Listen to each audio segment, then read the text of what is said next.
All right, well, happy Christmas Eve, everyone. I'm actually out in Florida right now. It's a little bit overcast, but it's supposed to get warm once the sun breaks through, and it's supposed to get up to maybe 78 degrees today. So, short sleeves, shorts, lots of water. Um, anyway, let me show you guys my rig. I actually never really gone over this with anyone, so here it is. Got this kayak down at Bass Pro. Great deal. My favorite part about it, I can stand up on it. I can't cast accurately sitting down. I know I'm sure with practice I can get good at it, but it's very uncomfortable. Standing up is so much better. You could see better. But this thing is a beast, and as I mentioned before, lugging around. But here we go. All right. So first off, 15-pound anchor. Out here in saltwater, currents are really strong. Definitely need something with some weight behind it. I used to have a 10-pound anchor. It's at the bottom of Lake Harris. So I've learned to double knot it, and also clip it on, because those clips will open up. So here we go. My anchor pulley slides front and back. Anchor line goes right through there, so I can position anchor front or rear depending on the current, so I can position my boat however I want it. Learning boat position is extremely important. Just about everything on here is tethered. Got a little tether line for my paddles, fish gripper, hemostats, of course my baits that I'm going to be using, some extra baits here, rain jacket, obviously life preserver, cutting board, GoPro that Pete let me borrow. Back here I've got water in here, I got a bladder in there full of water. It's about 1 liter of water. It's a solar charger. Just could never have enough power. You never know. I know my battery lasts a long time on my camera, but you know, whatever. Or on my phone rather, not my camera. This is my saltwater rig here.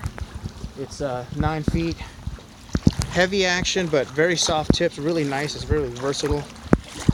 This is a heavy bait caster with another fast action tip up here. Really good action. Very versatile again. Spooled with, I believe, I think this is my 40-pound braid. A little topwater lure on there. Got my ultralight rig over here.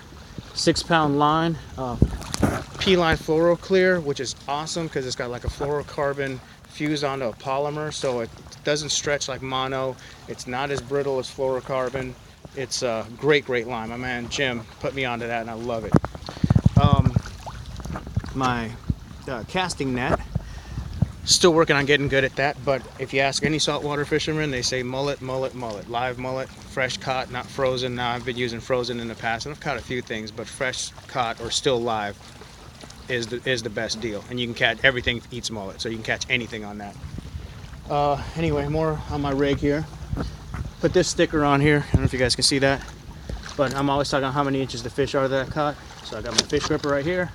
Snap them on, grab them, tip to tail, and get my measurements there. Cutting board, knife. It's a compartment. I keep my keys and my wallet down in here. It's actually screws on and is watertight. Let's go ahead and tighten that up.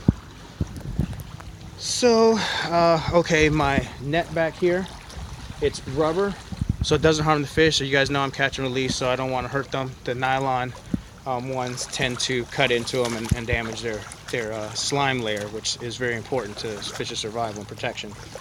Another compartment back here. Now this is supposed to be a watertight kayak. It's not. It gets water. As a matter of fact, it's probably about a half gallon of water in there right now. It's just a pain to drain. And this is probably the most important addition to my kayak. This rudder acts as a keel, keeps me going straight. Kayaks tend to want a fishtail, so that puts something on the back to keep it going straight.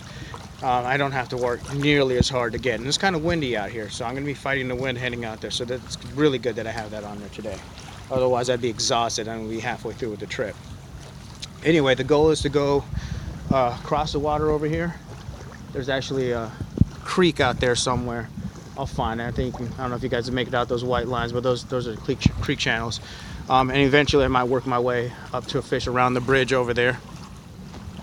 But I'm literally right around the corner from my man Pete's house. Pete, love you, brother. Hope you have a good shift at work. He's out there slaving away at Maggiano's, making sure that people are getting fed. And I work in a restaurant business, and people at this time of year are awful. So God bless you guys out there doing what you do in the service industry. You know, I'm out there sweating. I've been out there with you guys. So anyway, so I'm gonna go ahead and head out, and I'll probably use the GoPro once I get out and start putting those videos together. But I hope gave you a good little tour of my rig. And as you guys have seen in the past, I'd kayak, or Kenji does get on a kayak with me from time to time, but I don't bring him out here to salt water, too many oyster beds. He can cut up his feet. I do have shoes for him, but still they slip off and stuff. And everyone asks me about sharks. I'm not so worried about sharks, but actually alligators. Even though there's not a lot of them here, there are some from time to time, and don't want to be that one. Besides, I can relax a lot more when I'm fishing by myself than with Kenji, because this is like fishing with a toddler. You got to keep him entertained and happy, and he's fun to he's definitely fun to bring along with, but sometimes he can be a little bit too much. Anyway, I will check on you guys in a little bit. Hope you guys learned a little something about it. If you guys have any questions, let me know. You can see also sun protection. It's going to be bright out here later, so it's actually a late start. It's something like maybe 12 noon right now. High tide's in about an hour and 15 minutes, so it's a late start. I don't expect to have a really successful day, but something should be biting. Catch a little something. All right, check on you guys in a bit. Bye.